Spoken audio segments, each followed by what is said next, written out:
Today, we explore a slightly difficult topic, that of grief. Sometimes grief is small but insidious. Sometimes it's so large and pervasive, it infects every aspect of our lives. This time of year especially, our hearts tend to weigh a bit heavier as the darkness of winter drags on. Even more so this year with the raging pandemic and our jagged political landscape darkly coloring our already long nights. The first piece of advice is to be gentle with yourself. You're not crazy and you're not alone. You deserve to feel good, even when the worst has befallen us. You have everything you need right there within you.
We light this chalice in the spirit of comfort.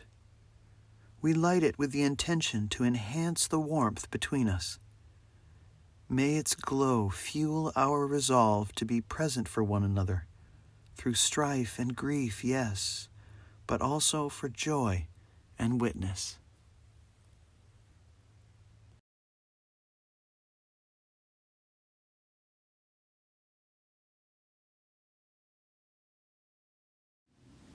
What is the ideal way to cope with grief? We typically do and say all sorts of things when we grieve which are out of character for us typically. We pick fights we don't mean to, take actions which are not in our best interest, or end up alienating those whom we need most. And then there are those who withdraw entirely, refusing to speak about or even think of the source of their grief.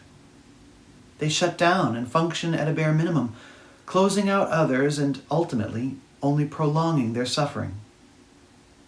So much advice in our society refers to the notion of taking a protective stance when dealing with unpleasantness, negative energies, etc. We feel that we can't deal with the emotions of grief, so we attempt to shut them down or build walls to protect ourselves from them. Yet protection from grief is both impossible and futile. What we seek is peace. We think that what we want is to have things return to the way they were before, even while knowing it's impossible to accomplish. There is never any going back. Ever. Even an attempt to return to the way things were before is imbued with history that can't be erased or is simply not possible and out of our control. Recognize that a significant portion of your grief is about a lack of control. Realize that if you can. You have enough to deal with already. Try to have peace with the fact that you can't control what's going on around you, or even the grief you feel. Admit you are powerless and relent.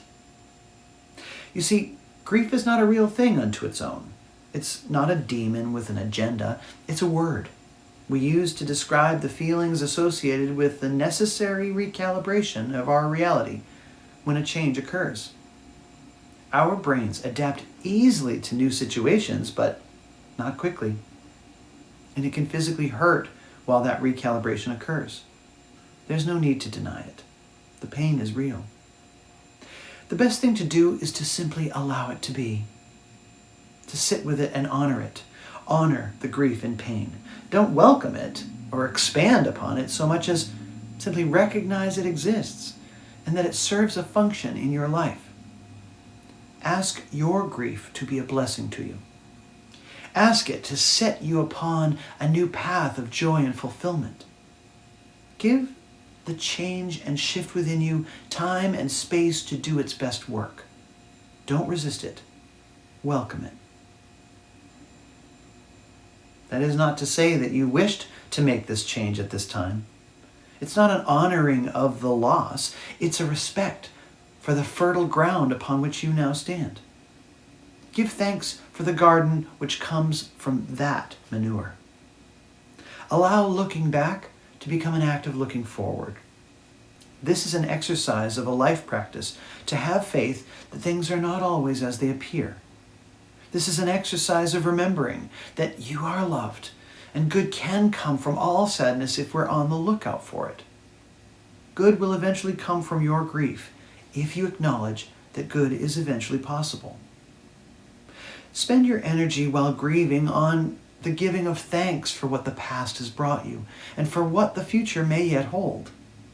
It will seem scary. It will feel as though you're deluding yourself to imagine a time when your heart will feel lighter. But eventually, your heart will do just that. And it's okay to admit it. When sadness overwhelms you, sit down, close your eyes, and give thanks. Breathe deeply and mindfully. Don't resist the sadness. Allow it to wash over and through you. Let it soak into your skin and become one with you. Allow it to become a new swirl of color in your aura. Give it permission to exist. Because resisting it will only prolong it, but honoring it will allow it to do its job as quickly as possible. Grief is busy. It's not looking to stick around. These are essentially mind tricks. They are deliberate ways of allowing your brain's synaptic wiring to make its best effort at recalibrating itself for your new reality as smoothly as humanly possible. Give it a chance to do that without polluting its purpose with needless guilt or repression of feelings. So often we subconsciously feel that we must grieve to a certain degree in order to prove our love for whom or what has just left us. That's untrue. You have nothing to prove. And to do so is just wasting time, which might otherwise be spent healing and growing. If there is a cosmic purpose to drastic life change, I believe it somehow configures in with growth and love. That is the little angel on my shoulder speaking. Somehow, grief and loss appear to be appropriate to the engine of love on this planet.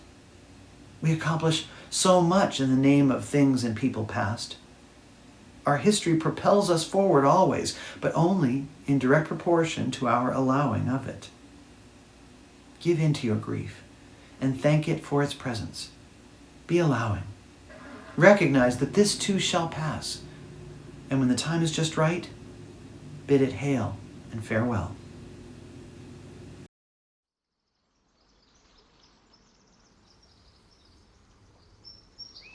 Be at ease now and breathe.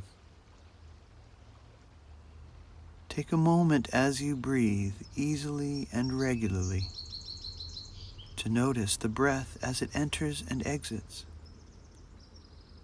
Notice your body expanding and contracting with each inhalation and exhalation. Imagine the breath healing you, restoring you with every intake. There is a place within each of us that holds on to the world when our hearts are too heavy to do so. That small tether from inside that still allows the world to continue its spin and the days to keep moving, even when time for us appears to stop. From our position of sadness, we have a tendency to forget the world goes on in spite of our grief. That tether is our strength. It is our resolve.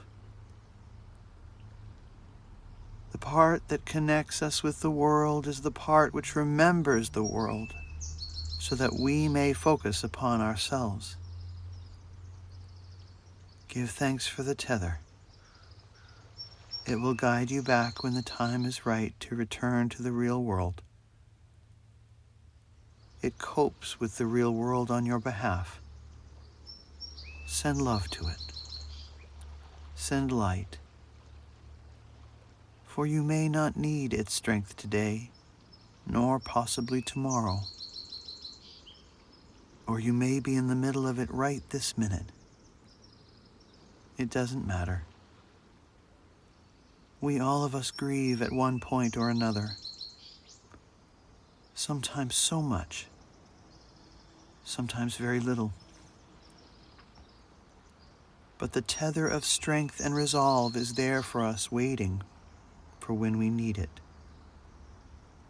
It is nothing but light and love. Draw upon its courage and fortitude, even when you are happy, for that is what energizes it for the days when it is needed most. Take one final breath and be at peace.